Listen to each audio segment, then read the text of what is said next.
আমি আজ পালন করব বাঙালিয়ানায় 25শে ডিসেম্বর, তাই তৈরি করব ছানার কেক।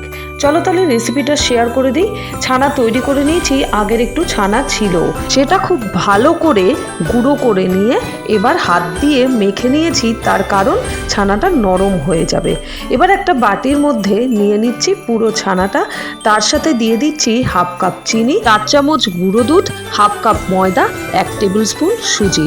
ও কেকটা কিন্তু পুরো জিরো অয়েলেই রান্না করছি। চলো বাকিটাও দেখে নিই।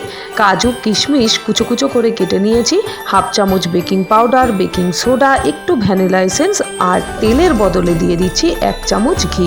খুব ভালো করে মিশিয়ে নিচ্ছি, প্রয়োজনে একটু দুধ দিয়ে মিশিয়ে নেওয়া যেতে পারে। এবার কেক মোল্ডে নিয়ে ভালো করে ড্যাপ করে নিয়ে এবার বসিয়ে দিচ্ছি 25 মিনিটের জন্য মাইক্রোওভেনে। সুন্দরভাবে রেডি হয়ে গেছে। Merry Christmas. সাবস্ক্রাইব।